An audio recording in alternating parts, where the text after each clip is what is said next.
I'm going to explain how the sell your soul process works, and then you can apply it to the people you see who are famous to decide whose soul has been sold and who still owns their integrity and sovereignty. So basically, it's very difficult to become rich and famous in the world today without being gatekept. If you're on a sports team, you're gatekept by your sports team. If you say something you're not supposed to say, you're off the team. If you're in Hollywood and you say something you're not supposed to say, you're not in movies anymore. If you're on YouTube and you say something you're not supposed to say, they kick you off of YouTube. So you have these gatekeepers, and these gatekeepers basically offer you fame in return for not having certain opinions on certain subjects or not mentioning certain subjects at all. You're allowed to be a clown, you're allowed to scream, you're allowed to be a child, you're allowed to get kids interested in garbage, you're allowed to be an idiot. You're not allowed to talk about anything important on these platforms. And if these things are asked of you, you have to have official opinions. If not, you lose your access to these platforms, because most of you at home don't realize that most influencers don't actually have the ability to make money without these platforms. I'm a businessman with influence. I'm not an influencer with a business. Therefore, I can be canceled and I'm still financially free. The average person who needs their YouTube, without their YouTube, nobody gives a shit about them. When Don Lemon was taken off CNN, nobody gives a shit about him. If a big YouTuber gets canceled, nobody gives a shit about them. If you lose your gaming contract with Kick or Twitch or whoever, nobody gives a shit about you. You don't have actual influence. And this has been proven endless times. So it's very difficult for these people to lose these platforms, because now they need to get a fucking job, which we all know they're not going to do. So they sell their soul in return for money, and the only reason they're famous is because they're propagated and pushed to the front by these platforms in the first place. Because standalone, they don't have any genuine pull or influence because they're not that interesting. So primarily, most people are gatekept, and they know that if they lose that contract, they're toast financially, and they're also toast for their fame, so they shut up. If you are well known without being gatekept, and there are a few people who've done it, who've become monumentally famous and well known without having a gatekeeper of any kind, without having a sports team or a manager or a producer or a platform or one of these things that promotes their fame. What happens is they come along and try and put you under a gatekeeper. So they'll come along and they offer you money initially. They say, listen, we're going to pay you $55 million. You're going to be more famous than ever before. You're going to get more views than ever before. Plus, we'll give you this guaranteed amount of money. But to make sure we don't rock the boat, you have to have official opinions on X, Y, Z, or not mention X, Y, Z. And these things are basically the same things you see in the ESG scores. You're not allowed to talk about Israel, you're not allowed to talk about LGBT, you're not allowed to talk about the vaccine, you're not allowed to talk about trans, you're not allowed to talk about these certain things because they don't want to upset anyone. But basically what they're trying to do is neuter you. You sell your soul and you shut up and you don't mention certain subjects. If you say no to the money, which bothers them a lot, because most influencers can't make money without these platforms. So when you say, I don't need your money, they're very, very confused as to why you don't want $50, $60 million. Once you say no to the money, it becomes a protection racket. So the mafia used to walk into stores and say, people are going to break your windows, but if you pay us, we'll stop them from breaking your windows. And if you don't pay the mafia, they then break your windows themselves. It's exactly the same. They come to you and say, we have the leading PR firms in the world, and we have the leading legal teams in the world. So let's imagine something happened to you, Andrew.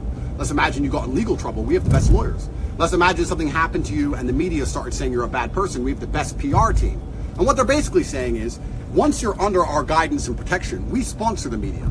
Nobody pays for advertising in the media because it works. It doesn't work. They pay for advertising in the media because it's a big bribe racket. So let's say I was sponsored by a clothing brand, and that clothing brand was giving X amount of millions to the media would not then attack me because they will not attack the poster boy for the clothing brand that pays them. It's a circle, right? So what they sit and say is, we have the best PR teams, the best lawyers. In case anything happens, Andrew, we want to make sure that your reputation isn't damaged. So not only do you get money, but you get public relations and legal protections. You say, no, I don't need these things. I'm not doing anything wrong. It's fine. I can hire my own lawyer and I'll handle my own PR. They then repeat it. They double down. They say, no, you don't understand. We have the best PR teams that are in links with the media, and we have the best lawyers globally. And you sit there and say, I understand what you're saying to me. I understand this is a protection racket. I get it. I'm just saying no. And they try for about 3 or 4 weeks. They amend the contract a little bit. They don't often offer more money. They try and get through to you that if you don't use that PR team for favor, that PR team will turn on you and attack you in the media. If you do not use that legal team for favor, that legal team will do its best to try and drum up charges against you wherever you manage to lay down your head at night. And it's a big protection racket. Once they understand that you're not afraid of them and you've declined the money, you've declined the PR, you've declined the legal assistance, that's when trouble starts to appear. That's when the mainstream media starts to attack you in perfect synchronicity. I go to sleep and I wake up one morning and every single media outlet in the world, globally, from India to America, has the same story the same day. Bam, saying I'm a misogynist or I'm racist or whatever they want to say. They've been attacking me every single day for 3 years. when I still had Instagram, I went to sleep one day and I woke up, and the next day, 450 large LGBT accounts accused me of being homophobic overnight. They accused me of being homophobic overnight and attacked me at once, in sync.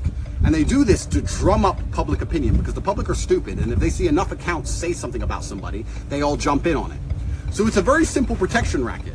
Most people never become famous without already being part of it. All right, Shalom. This is Gamali Allah of Great Millstone, Atlanta. I want to give all praises to YAHAWAH, BAHASHAM, YAHAWASHI. Double honors to the elders and apostles of Great Millstone.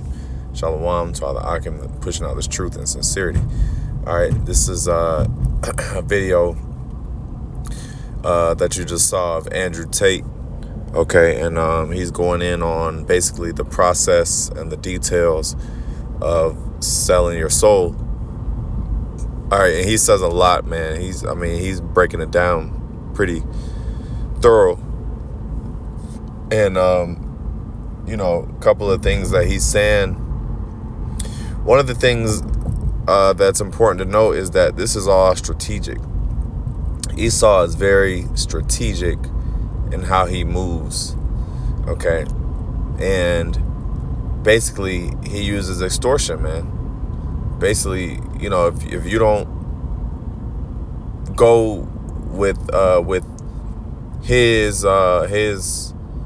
way, okay, if you don't bow down to his ways, okay, basically submit yourself to his program, because even Tate mentioned how you have to, you can't speak on certain issues. You have to basically continue the narrative that they want you to, you have to speak the same narrative that they want you to speak on, or just not speak on certain issues at all. All right. And, that's ownership. That's really slavery, it's a form of slavery, because you really don't have any freedom, because they always talk about, in the Constitution, yeah, you have freedom of speech, but basically they strip those rights from you.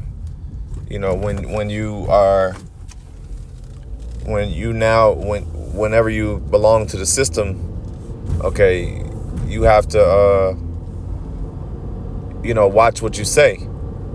Okay. All right. You go against certain things. You go against certain subjects. You go against certain subjects and things of that nature. Then you become, then you would become demonized. But that's just the devil for you. Okay. If you can't see that the so-called white man is the devil, then you're completely blind. Okay. Because, number one, who owns the media? Okay. He talked about the media and PR, we got the best. He said, basically the way these companies work is they present you, they sell you a dream. We got best money, we got the best PRs, we can paint you in a good light. We can basically, make you a poster child for whatever, this brand. You'll be rich, you'll be successful, and people will love you. You'll have the best lawyers for anybody that, anybody that tries to come with defamation or, defame your character, or anybody that tries to come against you, you'll have the best lawyers, best defense against that. But at what cost? At the cost of you submitting yourself, okay? You performing their agenda, within the acting world. Like, you had a lot of black men. Well, I say within really all so-called black male celebrities, one of the agendas is to effeminize you. All right. They'll have men in a dress, or you wear a wig, or, they'll want to emasculate you. They want to emasculate you and make you, basically, make you into a bitch, so to speak. That's what they do. That's a part of the agenda. They'll take the strongest black male, and that also goes back to slavery because you had something called buck breaking. They'll take the strongest slave, the strongest, most powerful slave, and break them, just break them down. Basically,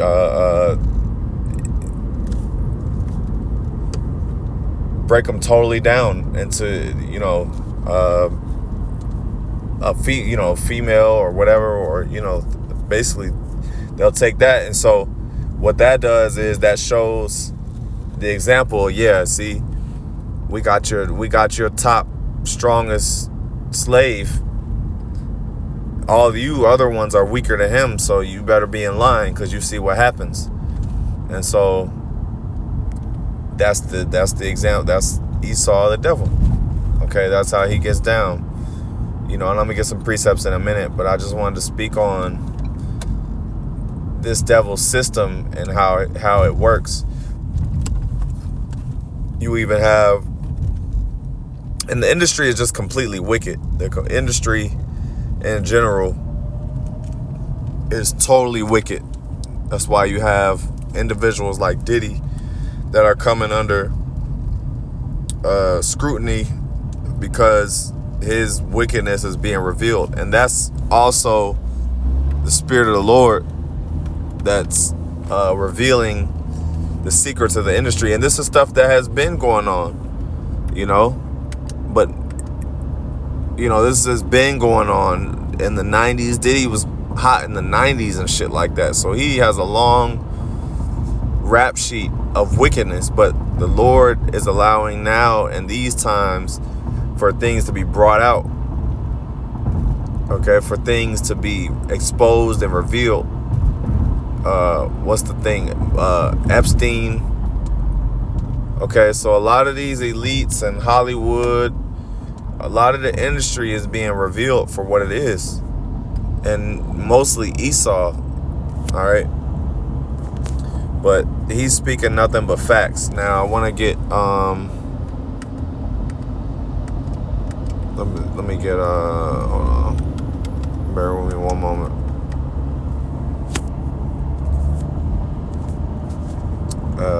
Let's get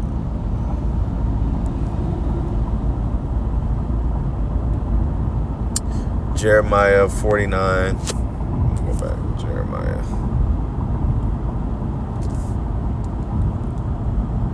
Jeremiah 49 and 10. It says, "But I have made Esau bare.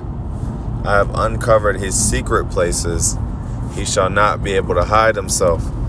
All right, which Esau we know is the so-called white man, but the Lord is speaking, saying he has made Esau bare, not literally bare naked, but bare what? Meaning he's being exposed. He has uncovered his secret places. This is parabolic, metaphorical talk for saying that the Lord is exposing him. He's showing his secrets. The hidden things of the industry and other things, but in this case we're talking about the industry. But it says his seed is spoiled, and his brethren and his neighbors, and he is not. Let me get this too.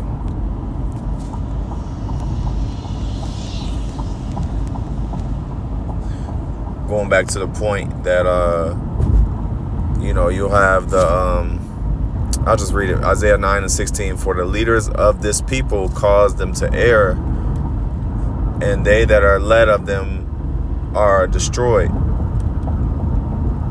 And so the way Esau works is he'll put certain Israelites in big positions so that they can basically lead you astray. Because he said, yeah, they'll let you just be a fucking idiot. You could just be a foolish, you could do whatever. But as soon as you start to be, I'll say woke, or as soon as you start to be like a good example, in the sense that I'll say a good example in a sense of righteousness. They don't want you to do that. All right, they want you to push partying. They want you to push sex. They want you to push,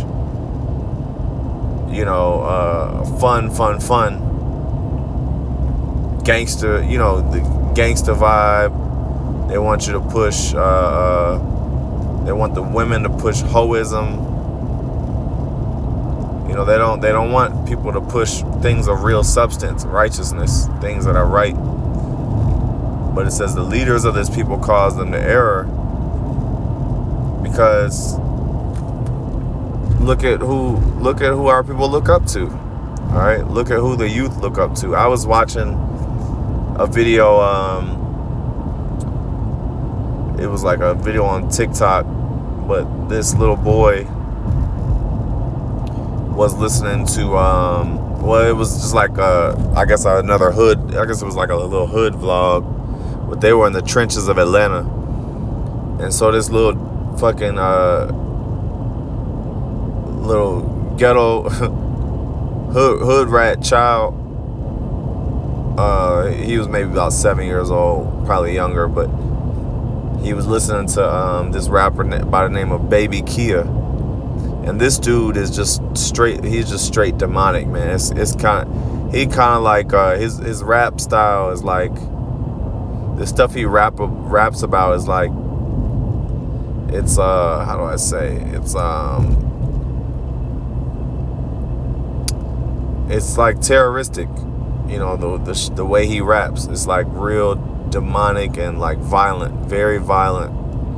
It's like the equivalent of like with rock, if the genre was rock, it's the equivalent of metal within rap. Like metal, like heavy metal, they'll talk about just real demonic shit. But his music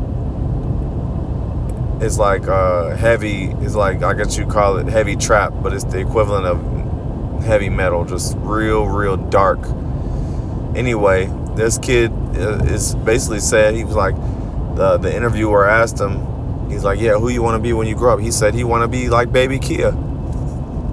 He wants to be like this same rapper that's rapping about very twisted, dark shit, and he wants to grow up. He said he want to grow up and be just like him. So this is the world we live in. But it says the leaders of this people cause them to err, because every nigga, just all they care about is money. So all you gotta do is throw a bunch of money at them, and they'll like for instance, whenever you have a so-called celebrity do something fucked up, or they are any type of thing a celebrity does that isn't right, you have people come in their defense. Oh yeah, he got more money than you. So yeah, every response of a nigga, a nigga might do some, homosexual act or whatever, or whatever the case may be. Yeah, he got that nigga a millionaire, man. Fuck it, man. He got more money than you, whatever. Well, everything ain't about money, man. You lost your morals. Matter of fact, let me get this and I'll close on this. This is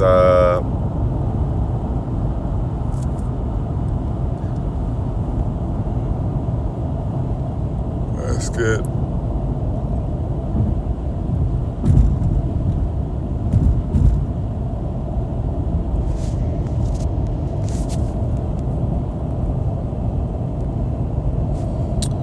This is Matthew 16:26.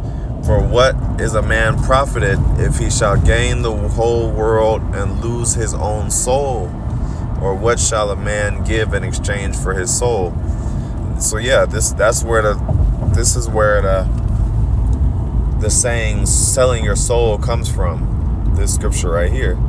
Because yeah, you'll gain the whole world. Yeah, there's a lot to gain. There's a lot of things that you'll gain: popularity, fame, money, lawyers, the best PR, whatever the case may be. But you'll lose your own soul, basically meaning you'll lose your morals. Everything that you said that you wouldn't do, or everything that you believe on and you stand on, you don't really have your own. You're not your own individual anymore. You're a property of whoever signed that check to put you in that position. You're now property. So you can't speak on what you want to speak on. You can't really do what you want to do. Like a lot of musicians, they get pissed off with their label because they can't even drop their music when they want to drop it. There's been plenty, damn near, I'll say every artist that's stuck in a label deal is pissed off with their label. A great majority of them are pissed off with their label because they don't have any creative freedom. They don't have any freedom to drop when they want to drop. They got to wait for approval for everything.